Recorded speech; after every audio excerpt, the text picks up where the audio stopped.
Hello everyone, I welcome you all to study Niti. आज के session में हम लोग करेंगे दो डेटा इंटरप्रिटेशंस, जिसमें से एक रहेगी पाइप एंड सिस्टर्न बेस्ड और दूसरी रहेगी पाई चार्ट बेस्ड डीआई। दोनों ही जो डेटा इंटरप्रिटेशंस है आपके एग्जामिनेशन के लिए, प्रीलिम्स के लिए काफ़ी ज़्यादा बेनिफिशियल रहेंगी। तो ये जो दो क्वेश्चंस होंगे आपको हिंदी और इंग्लिश दोनों लैंग्वेजेस में अवेलेबल होंगे। आप खुद से सॉल्व करना चाहें तो पहले खुद से सॉल्व कर लेना और फिर देख लेना कि आपकी और मेरी जो मेथड है, जो अप्रोच है, उसमें क्या डिफरेंस है। तो उससे आपको थोड़ा सा आइडिया लग जाएगा कि आपको कहाँ से अपना टाइम आप कम कर सकते हो। Is that okay? अब देखते हैं इसने क्या बोला है क्वेश्चन के अंदर। इसने बोला है यहाँ पे कि टेबल हमें क्या बता रहा है, आर्स बता रहा है जो पाइप को एक सिस्टर्न को फिल करने में लगे हैं, ये वाले। ये हमें आर्स बता रहा है 24 घंटे, 30 घंटे, 45 घंटे और कुछ वैल्यूज जो है वो मिसिंग है। देखो पहला क्वेश्चन क्या कहता है, अगर ए और सी को 4 घंटे के लिए खोला जाए, फिर ए को डी से रिप्लेस किया जाए और 5 घंटे के लिए और खोल दिया जाए, मतलब यहाँ पे डी के साथ सी भी काम कर रही है। And the tank is filled, tank भर जाता है, तो कितने घंटे लगेंगे सी को अकेले सिस्टर्न को भरने के लिए। देखो जब भी पाइप और सिस्टर्न या फिर टाइम एंड वर्क का क्वेश्चन आता है ना, तो आप क्या करोगे, हमेशा पहले एलसीएम से लोगे। यहाँ पे मैं सबका नहीं ले सकती एलसीएम, एलसीएम सबका नहीं ले सकती, बिकॉज कुछ जो वैल्यूज हैं वो मिसिंग है। आपको मैं इसका दूसरा तरीका बता देती हूँ। देखो उसने ए की बात करी और किसकी बात करी है, सी की, राइट। पहले इसने बोला कि ए को 24 घंटे लगते हैं, सी का हमें पता नहीं तो हम एक्स मान लेंगे, और डी को कितने घंटे लगते हैं, यहाँ पे 30 घंटे लगते हैं। हम लोग क्या निकालेंगे, टोटल टैंक की कैपेसिटी। टैंक की कैपेसिटी क्या होती है, टैंक मतलब सिस्टर्न, सिस्टर्न की कैपेसिटी को हम कैसे लिखते हैं, सिस्टर्न की कैपेसिटी होती है इनका एलसीएम।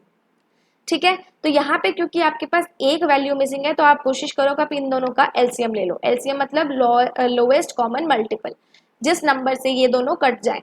अगर मैं बात करूँ 24 और 30 की, तो आपको भी पता है ये 120 से जाएगा, दोनों दोनों ही चले जाएंगे। और यहाँ पे हमें क्या पता चलेगी, इसकी एफिशिएंसी या फिर सिस्टर्न फील्ड पर आवर, कि 1 घंटे में कितना पोर्शन सिस्टर्न का फिल हो जाता है। तो यहाँ पे हम लोग एफिशिएंसी कैसे निकालते हैं, total capacity divided by number of hours. ये कैसे निकालते हैं, total capacity divided by number of hours. Total capacity कितनी है 120, आवर्स कितने हैं 24, तो इसकी एफिशिएंसी कितनी आ गई 5। मतलब ये 5 यूनिट भर देता है टैंक के अंदर, इसको भरनी कितनी है 120 यूनिट। ठीक है, 1 घंटे में कितनी भरेगा 5 यूनिट। यहाँ पे नहीं पता तो मैंने आपको बताया था, ऊपर रखो टोटल, नीचे रखो क्या, उसके घंटे। यहाँ पे 120 डिवाइडेड बाई 30 कितना हो जाएगा 4, तो यहाँ पे ये कितनी यूनिट भरता है, 4 यूनिट भरता है 1 घंटे में। इतना समझ में आ गया। अब उसने बोला ए और सी को 4 घंटे के लिए ओपन किया गया। 1 घंटे की हमें पता है वैल्यू, लेकिन 4 घंटे की नहीं पता। तो देख लेकिन 4 घंटे की हम निकाल सकते हैं। यहाँ से 1 घंटे में अगर 5 यूनिट भरता है, तो 4 घंटे में कितनी भर लेगा 20 यूनिट। ठीक है, यहाँ पे उसके बाद बोला गया सी भी 4 घंटे चला, लेकिन डी को रिप्लेस कर दिया गया ए से, और 5 घंटे और दोनों पाइप्स को चलाया जाता है। मतलब सी पाइप जो है पहले चली 4 घंटे, फिर चली कितने घंटे, 5 घंटे, मतलब टोटल कितने घंटे चली, 9 घंटे। ठीक है, और डी के बारे में बोला 5 घंटे चली है, मतलब 1 घंटे में अगर 5 यूनिट 4 यूनिट भरती है, तो 5 घंटे में कितनी भरेगी 20 यूनिट। इसका देख लो, इसका क्या आ जाएगा 120 डिवाइडेड बाई एक्स इंटू 9, ये इतना भर लेगी किसमें, कितने घंटे में, 9 घंटे में। समझ में आ गई बात। अब यहाँ पे हमने आवर्स तो पूरे कैलकुलेट कर लिए, और उसने बोला था इतने आवर्स, इतनी यूनिट्स अगर हो जाती है तो हमारा टैंक फुल हो जाता है। मतलब इसको इसको और इसको प्लस करेंगे तो हमारा टैंक फुल हो जाएगा। 20 और 20 कितना हो गया 40, plus 120 divided by x into 9 किसके बराबर है, टोटल कैपेसिटी के। क्यों, क्योंकि पूरा टैंक, पूरा जो टैंक है वो भर चुका है। तो टोटल कैपेसिटी कितनी थी 120, तो 120 को आप यहाँ लिख दोगे। अब इसको सिंप्लीफाई कर दो, इसको इधर ले जाओ। 120 divided by x into 9 equals to कितना हो गया 80। यहाँ से 40 से काटो 2 और ये 3, एक्स की वैल्यू आपके पास कितनी आ जाती है, क्रॉस मल्टीप्लाई कर दो 27/2। और 27/2 को हम क्या बोलेंगे, क्योंकि हमें यहाँ पे फ्रैक्शन में देना है आंसर, तो हम लोग उसको फ्रैक्शन में कन्वर्ट कर लेते हैं। 2 1 3 1। तो हमें एक्स की वैल्यू निकालनी थी कि सी कितने घंटे में भर सकता है, ये वाली वैल्यू निकालनी थी, इस वैल्यू का आंसर क्या है हमारे पास 13.5 आवर्स। तो आपका आंसर क्या हो जाएगा, ऑप्शन नंबर बी। अगर आपने मेरे पहले वाले सेशंस भी देखे हैं तो मैंने आपको उसके अंदर टाइम एंड वर्क और पाइप एंड सिस्टर्न के कॉन्सेप्ट्स बहुत अच्छे तरीके से सिखाए हैं। अगर आपने कुछ मिस कर दिया तो आप उन सेशंस को भी देख सकते हो, वहाँ से आपको बहुत अच्छा आइडिया लग जाएगा। जो मैंने मेंस वाली डीआई कराई थी टाइम एंड वर्क और पाइप एंड सिस्टर्न की, उसके अंदर मैंने बहुत अच्छे से एक्सप्लेन किया था। सार उसका यही है, ऐसे ही एक्सप्लेन करती हूँ मैं, लेकिन वहाँ पे थोड़ा सा डिटेल्ड में हो गया क्योंकि क्वेश्चन हमारे पास बड़े होते थे। आई होप आपको इतना समझ में आ गया होगा। आगे चलते हैं। टू पाइप्स जो हैं डी और ई साइमल्टेनियसली खोली जाती है पाइप को भरने टैंक को भरने के लिए। आफ्टर हाउ मच आवर्स या time D should be close such that E can alone fill the cistern in 20 hours. इसमें बोला गया पहले तो हमने डी और ई दोनों को इकट्ठे खोला, उसके बाद डी हमने छोड़ दी, तो उसके बाद कौन सी खोली, ई खोली 20 घंटे के लिए। तो हमें बताना है कि ये डी और ई कितने घंटे के लिए इन्होंने साथ में काम किया। बोला ना कि डी बंद कब हुई, मतलब हम लोग ये निकाल लेंगे ना, अगर इन्होंने कितने घंटे साथ में काम किया और उसके बाद ही 20 घंटे काम करेगा ना ये, तो ये वाले घंटे हमें निकालने हैं, आवर्स का हमें पता लगाना है। सिमिलरली वही करेंगे जो हमने पिछले क्वेश्चन में किया। डी कितना भरता है 30 घंटे में और ई कितना भरता है 45 घंटे में। 30 और 45 का एलसीएम कितना होता है 90। तो इसकी एफिशिएंसी कितनी आ गई यहाँ पे, ये टोटल कैपेसिटी और ये आवर्स, एफिशिएंसी कितनी आ गई 90 divided by 30, 3 units per hour, यहाँ से 2 यूनिट्स पर आवर।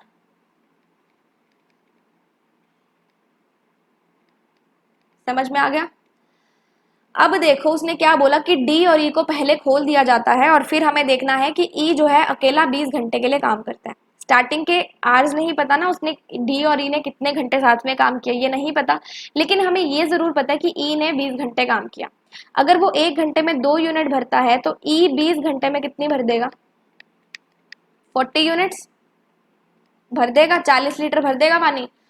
90 लीटर भरना था, 40 भर गया, मतलब रिमेनिंग कितना रहा, रिमेनिंग कितना रहा 90 माइनस 40, 50 रह गया रिमेनिंग। 50 यूनिट पानी भरना बाकी है और ये 50 यूनिट किसने भरे हैं, डी और ई इकट्ठे ने। डी भरता है 3 यूनिट पर आवर, ई भरता है 2 यूनिट पर आवर। मतलब अगर दोनों साथ में काम करेंगे तो टैंक 1 घंटे में कितना भर लेगा, 5 यूनिट भर लेगा। तो उसने भरनी कितनी यूनिट थी 50, 1 घंटे में वो 5 यूनिट भरता है तो 50 यूनिट्स कितने घंटे में भरेगा, 10 घंटे में।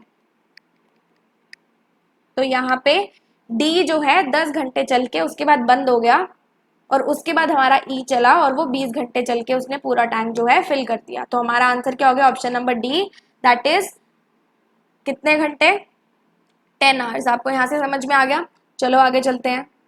सॉरी, यहाँ इसने क्या बोला है कि if C takes half of the time taken by F to fill the cistern, और एफ जो है वो आधा टाइम किससे लेता है, बी से, और अगर तीनों साथ में काम करें तो सिस्टर्न पूरी 48 आवर्स में भरी जाती है।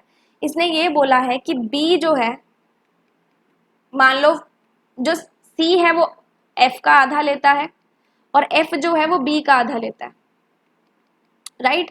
अगर मैं मान लूँ कि बी 4x घंटे में, किस में 4x घंटे में, क्योंकि यहाँ पे हमें इंफॉर्मेशन नहीं पता ना इसकी, अगर बी 4x घंटे में भर देता है सिस्टर्न तो एफ कितने में भरेगा, इसका हाफ कर लो 2x में, और सी कितने में भरेगा, इसका हाफ कर लो x में।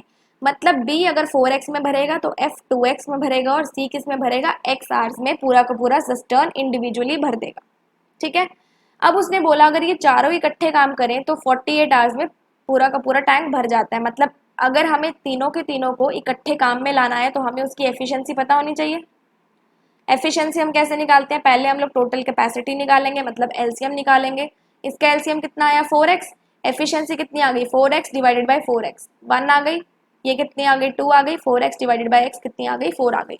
मतलब 1 घंटे में 1 यूनिट पानी भरा जाता है, 2 यूनिट पानी भरा जाता है और 4 यूनिट पानी भरा जाता है। भरना कितना है 4x। अगर हमें 4x पानी भरना है और ये 1 घंटे में तीनों कितना भर लेते हैं, 4 + 2 + 1, 7 यूनिट भर लेते हैं, तो हमारा क्या टैंक पूरा भर जाएगा, यस भर जाएगा। कितने घंटे में भरा, 48 आवर्स में भरा। हम बोल रहे हैं कि 4x डिवाइडेड बाय 7 घंटे में पूरा का पूरा टैंक भरेगा, लेकिन यहाँ पे क्वेश्चन में बोला है कि 48 आवर्स में पूरा का पूरा टैंक जो है वो फिल हो जाएगा। समझ में आ गई। ये कैसे निकला और ये कैसे निकला, समझ में आ गई? ठीक है, हमारे जो आर्स होते हैं, मैंने आपको क्या बताया था, टोटल कैपेसिटी से ही देखते हैं ना। मतलब अगर तीनों इकट्ठे काम करेंगे तो तीनों की हमें एफिशिएंसी तो पता होनी चाहिए ना कि एक घंटे में वो कितनी यूनिट बना रहे हैं। तो इसको यहाँ से कट कर दो, कितना आ जाएगा 12, और x की वैल्यू कितनी आ गई 12 इंटू 7, कितनी 84, कितनी आ गई 84, मतलब 84, मतलब 84 जो है वो क्या है, एक मिनट, x की वैल्यू है, और अगर हमें टोटल कैपेसिटी निकालनी है तो मैं इसको 4 इंटू 84, ये यूनिट्स निकली हैं। तो x की वैल्यू आ गई हमारे पास कितनी 84। अब आप यहाँ पे उसने पूछा क्या है कि f पूरी की पूरी सिस्टर्न को कितने घंटे में भर लेगा, तो f किसके बराबर है 2x के, तो 2 इंटू 84 कितना हो जाएगा 168 आवर्स। हमने किया क्या है, हमने वही मेथड किया है, पहले हमने टोटल कैपेसिटी निकाली, फिर हमने एफिशिएंसी निकाली। एफिशिएंसी निकाली तो हमने बोला कि 4x डिवाइडेड बाय 7 में इतने घंटे में काम पूरा होगा अगर तीनों काम करते हैं। तो क्वेश्चन में उसने बोला कि इसको 48 घंटे लगते हैं, तो बात तो एक ही हुई ना। तो 4x divided by 7 equals to 48, x की वैल्यू कितनी आ गई 84। अब हमें क्या निकालने थे, f के आवर्स, तो f के आवर्स कितने थे 2x, 2x हमने कैसे निकाला 84 इंटू 2, 168 घंटे में पूरा का पूरा जो टैंक है वो ये भर देगा। ठीक है, इंडिविजुअली, ये हमेशा इंडिविजुअल लेवल पे होते हैं, और ये जो होते हैं ये कंबाइंड लेवल पे होते हैं, जब सब लोग इकट्ठे काम कर रहे होते हैं। ठीक है, आगे देखते हैं। If two pipes A and D can fill the cistern, ठीक है, they are open on alternative hours, मतलब पहले एक ओपन होगा फिर दूसरा ओपन होगा, और अगर पाइप ए को पहले ओपन किया जाता है तो कितने घंटे में सिस्टर्न भर जाएगी। हमें क्या करना है, ए के घंटे लिखने हैं और डी के घंटे लिखने हैं, फिर उसका क्या निकालना है एलसीएम। ए का 24, डी का 30, हमने ऑलरेडी पहले भी निकाला था ना इसका 120, कितना एलसीएम आ गया 120, इसका एलसीएम आ गया, दोनों 120 से कट हो जाएंगे। ये हमारे पास आवर्स थे, ये हमारे पास टोटल कैपेसिटी थी, एफिशिएंसी हमारे पास कितनी आ जाएगी 5, और यहाँ से 4, मतलब एक घंटे में 5 यूनिट भरता है और एक घंटे में 4 यूनिट भरता है। अब उसने बोला पहले घंटे में हम लोग किसको चलाएंगे, ए को, 5 यूनिट भर देगा। दूसरे घंटे में किसको चलाएंगे, डी को, 4 यूनिट भर देगा। फिर किसको चलाएंगे, ए को, फिर किसको चलाएंगे, डी को, इस तरीके से चलता रहेगा। अगर मैं बोलूं ए प्लस डी, मतलब 2 घंटे में कितना काम हुआ, तो आप बोलोगे कि मैम हमारे पास 5 प्लस 4 9 यूनिट का काम 2 घंटे में हो चुका है। 9 यूनिट का काम 2 घंटे में हो चुका है। ठीक है, हमें कितनी यूनिट्स बनानी थी, हमें कितने यूनिट्स पानी फिल करना था 120, तो आपको इस 9 को 120 के करीब लेकर जाना है। किसके करीब, 120 के करीब। तो आपको 9 को किसी ऐसे नंबर से मल्टीप्लाई करना पड़ेगा कि वो 120 के करीब पहुंच जाए। अगर आप 9 को 13 से मल्टीप्लाई करोगे तो आपके पास 117 आ जाएगा। ठीक है, मतलब अगर आपने इसको 13 से मल्टीप्लाई किया तो आपको इसको भी करना पड़ेगा, दोनों साइड्स को इक्वल करके हम लोग चलते हैं। दैट मीन्स 26 घंटे अगर मैं कंसीडर करूं तो 26 घंटे में कितनी यूनिट्स बन जाएंगी 117 यूनिट्स। मैंने क्या किया है, 9 को 120 के करीब लेके जाना है और उस नंबर से मल्टीप्लाई कर देना है दोनों साइड्स में, मतलब 26 घंटे में 117 यूनिट्स बन गई, आई मीन पानी फिल होगा। रिमेनिंग कितनी है 120 माइनस 117, 3 यूनिट्स। यहाँ पे अगर मैं इवन नंबर की बात करूं, इवन नंबर की, तो मतलब पहले ए ने काम किया फिर डी ने, फिर ए ने फिर डी ने, मतलब डी जो है वो इवन नंबर पे काम कर रहा है। ये भी हमारे पास इवन नंबर है, मतलब यहाँ तक डी की बारी खत्म हो चुकी है। अब डी की बारी खत्म होने के बाद किसकी बारी आएगी, ए की, और ए एक घंटे में कितनी यूनिट करता है काम 5 यूनिट, और हमें करना कितना है 3 यूनिट। मतलब ए जो है वो पूरा टाइम तो काम नहीं करेगा ना, अगर उसको 5 यूनिट वो एक घंटे में बनाता है और उसको बनानी 3 यूनिट है तो वो एक घंटा तो काम नहीं करेगा ना। दैट मीन्स हमने पहले कितने घंटे काम किया 26 घंटे, अब हमें 3 यूनिट बनानी है और एक घंटे 5 यूनिट बनती है, तो हमारी ये वाली यूनिट्स कितने घंटे में बन जाएगी 3/5 ऑफ 1 आवर में। 3 यूनिट बनानी थी, 5 बना सकते हैं, 3/5 ऑफ 1 आवर में कंप्लीट हो जाएगा। तो आपका आंसर क्या होगा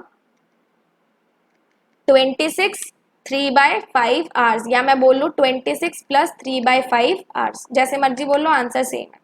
आपका आंसर क्या हो जाएगा, ऑप्शन नंबर बी हो जाएगा। समझ में आ गया इतना, चले नेक्स्ट पे। 3 पाइप्स ए डी और एफ इकट्ठे भरते हैं 8 आवर्स में, मतलब हमें एफिशिएंसी तो निकालनी पड़ेगी, इकट्ठे बोला है ना, इकट्ठे कैसे भरेंगे, पहले ए का देख लो, फिर डी का देख लो, फिर एफ का देख लो। ए 24 आवर्स में भरता है, डी 30 आवर्स में भरता है, एफ 45 आवर्स में भरता है। ठीक है, टोटल कैपेसिटी मतलब एलसीएम, एलसीएम इसका कितना आ जाएगा, एलसीएम इसका कितना आ जाएगा। अच्छा एफ का तो हमें नहीं पता ना, सॉरी सॉरी, एफ का नहीं पता तो हम एफ को क्या लेंगे, एक्स ले लेंगे, एक्स अज्यूम कर लेंगे। इसका एलसीएम कितना आएगा 120, मतलब इसकी एफिशिएंसी या फिर वर्क पर आवर कितना आया, एफिशिएंसी कितनी आई 120 डिवाइडेड बाय 24, 5, इसकी कितनी आई 4, इसकी कितनी आई 120 डिवाइडेड बाय एक्स। और ये तीनों अगर साथ में काम करें तो कितने घंटे में पूरा का पूरा टैंक भर देंगे, 8 घंटे में। और मैं बोलती हूं कि अगर ये तीनों काम करेंगे, अगर ये तीनों काम करें एक एक घंटे के लिए, तो ये कितनी यूनिट्स भर सकते हैं पानी को, 5 + 4 + 120 बाई एक्स, 5 + 4 + 120 बाई एक्स, इतने घंटे में ये भर सकते हैं। मतलब इतना इनको पर आवर का वर्क है, एक घंटे में ये इतना टैंक भर सकते हैं, 9 + 120 एक्स यूनिट्स ये लोग भर देंगे। उसने बोला है 8 घंटे के लिए काम किया और टोटल कैपेसिटी कितनी है 120। हमें क्या निकालना था, टाइम निकालना ना एफ का। हमेशा टाइम कैसे निकलता है, एक्स की वैल्यू कैसे निकलेगी, total capacity divided by efficiency. अगर मैंने आपको बोला कि आपको एफिशिएंसी निकालनी है तो आप टोटल कैपेसिटी को आर से डिवाइड करोगे, आपके पास एफिशिएंसी आ जाएगी। तो क्यों ना इसको रिवर्स कर दो, अगर आपको आर्स निकालना है तो टोटल कैपेसिटी के नीचे क्या रखोगे, एफिशिएंसी। टोटल कैपेसिटी हमारे पास कितनी है 120, भरना था उसको, उसने एक घंटे में कितना भरा, इतना भर दिया। और उसको घंटे लगे कितने एक्चुअल में, क्वेश्चन में क्या दे रखा है, उसको 8 घंटे लगे, हम बोल रहे हैं उसको 120/9 + 120 बाई एक्स घंटे लगे, क्वेश्चन में बोल रहे हैं कि 8 घंटे लगे। तो दैट मीन्स क्वेश्चन में दे रखा है, इसको आप क्या करोगे, सिंप्लीफाई, कितना आ जाएगा 15, इसको उधर ले जाओ, कितना आ जाएगा 15 = 9 + 120 डिवाइडेड बाई एक्स, ये कितना हो जाएगा 6, माइनस कर दो ना, ये कितना हो जाएगा 20, एक्स की वैल्यू कितनी आ गई 20, और आपको निकालनी किसकी थी, एक्स की वैल्यू ही निकालनी थी, बिकॉज उसने एफ का पूछा है कि कितने घंटे वो लेता है टोटल टैंक भरने के लिए। तो अगर एफ अकेला काम करेगा तो वो कितने घंटे लेगा एक्स, और एक्स की वैल्यू कितनी आ गई हमारी 20 आवर्स। समझ में आ गया आपको क्वेश्चन। चलिए नेक्स्ट पे, अब ये पाई चार्ट बेस्ड हमारे पास क्वेश्चन है यहाँ पे, तो आप देख लो, इसको खुद से सॉल्व करो और फिर हम लोग इसको शुरू करते हैं। ठीक है, देखो इसने बोला क्या है, जो पाई चार्ट है हमारे पास वो परसेंटेज वाइज डिस्ट्रीब्यूशन बता रहा है टोटल नंबर ऑफ स्टूडेंट्स की अलग अलग स्कूल्स में। ये वाली टेबल जो है वो बता रहा है ratio of local students to non local students, यहाँ पे कौन कौन से लोकल है और कौन कौन से नॉन लोकल है। और सारे के सारे स्टूडेंट्स इन 5 स्कूल में कितने हैं, 8000, राइट। उसने बोला टोटल स्टूडेंट्स 8000 है, और वो साथ ही साथ ये भी बोल रहा है टोटल स्टूडेंट्स किसको रिप्रेजेंट कर रहा है, इस पाई चार्ट को। मतलब इस पूरे के पूरे पाई चार्ट की वैल्यू कितनी आ गई 8000। हम लोग अगर इसको पी का निकालना चाहें तो हम लोग 8000 का 24% कर लेंगे, क्यू का निकालना चाहें 8000 का 30% कर लेंगे। इस तरीके से हम लोग अपने डिफरेंट डिफरेंट स्कूल्स का डेटा निकाल सकते हैं, ये आपको भी पता है। लेकिन डेटा पहले मत निकालना, जैसा क्वेश्चन डिमांड कर रहा है उसी के साथ चलना, बिकॉज अगर आप पहले निकालने लग जाओगे फिर आप थोड़ा सा पजल अप हो जाओगे, टाइम भी निकल जाएगा, टाइम हमें सेव करना है, राइट। देखो सबसे पहले क्या बोल रहा है कि out of the total local students of P 40% are girls. इसने बात किसकी करी है, स्कूल पी की बात करी है, टी की बात करी है, मतलब 24% की बात करी है। 8000 में से 24% जो बच्चे थे वो स्कूल पी से बिलोंग करते थे, और उस स्कूल में 2 तरीके के बच्चे हैं, लोकल और नॉन लोकल, जो कि कौन से रेशो में है, 5:3 में, ठीक है। और जो लोकल स्टूडेंट्स हैं उसके अंदर गर्ल्स कितनी है, 40% है। तो हमें बताना है कि लोकल गर्ल्स का और लोकल बॉयज का डिफरेंस क्या है स्कूल पी के अंदर। मतलब पी की वैल्यू चाहिए और पी के लोकल की वैल्यू चाहिए, और कोई वैल्यू हमें नहीं चाहिए। पहले मैं आपको बताऊंगी एकदम बेसिक से, राइट। देखो आप क्या कर सकते हो, पी की वैल्यू निकाल लो, कितनी आ जाएगी, पी के अगर टोटल बच्चे निकालने हैं तो मैं बोलूंगी 8000 का अगर मैं 24% करूँ तो मेरे पास पी के टोटल बच्चे आ जाएंगे, राइट। तो 8000 का हमारे पास 24% कितना होता है, 8 4 32 3 1920, 1920 सारे के सारे स्कूल्स के अगर बच्चे 8000 थे उसमें से 1920 पी के हैं, और पी के भी लोकल और नॉन लोकल किस रेशो में है, 5:3 में। जब भी हमें एक की वैल्यू निकालनी होती है हम क्या करते हैं, टोटल को ऊपर रखते हैं, रेशो के टोटल को नीचे रखते हैं, हमारे पास एक की वैल्यू आ जाती है, मतलब कितनी आएगी, 24 ही आ जाएगी ना, 240 आ जाएगी ना। तो 240 अगर 1 की वैल्यू है तो 3 की वैल्यू कितनी होगी और 5 की वैल्यू कितनी होगी, ये हम देख सकते हैं।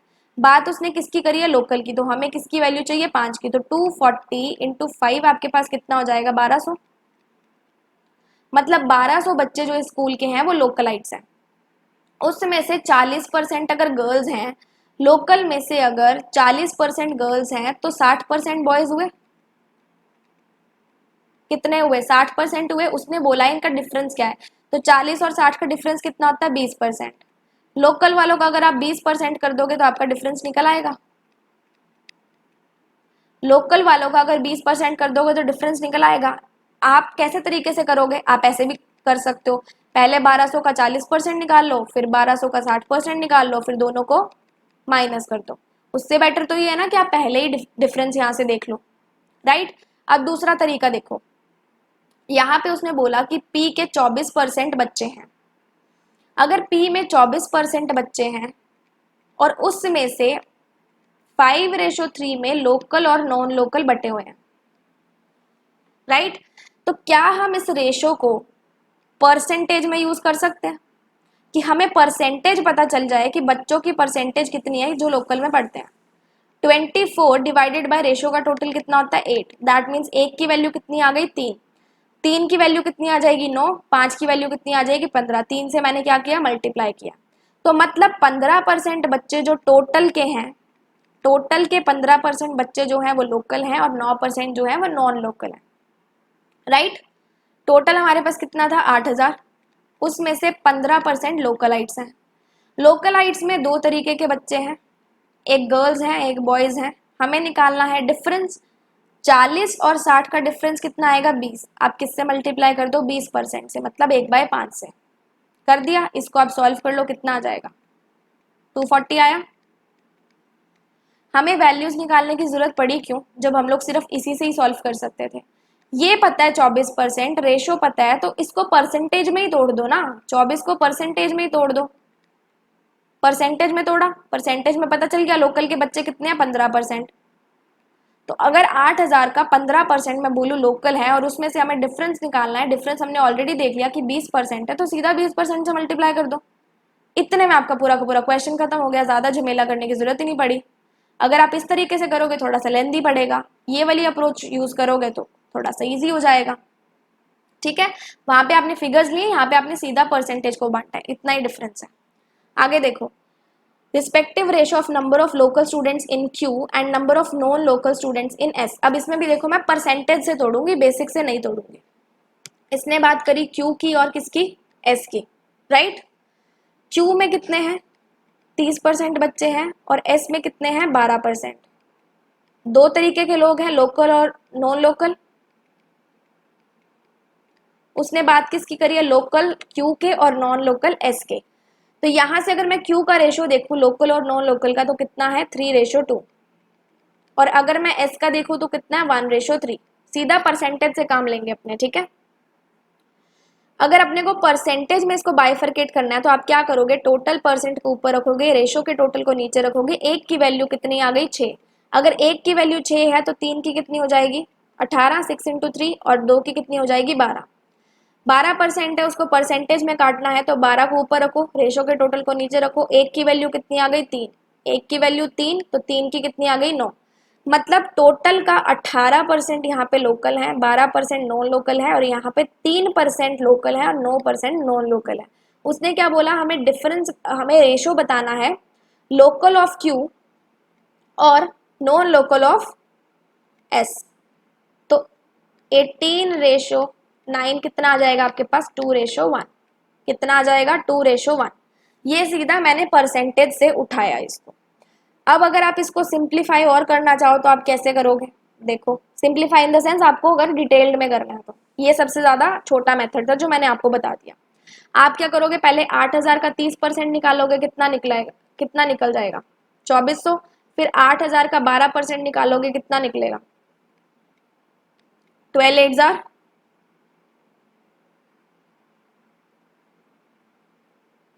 96 960 जो बच्चे हैं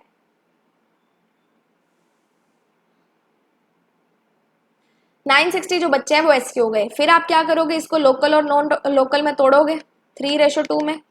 फिर इसको आप तोड़ोगे 1:3 में।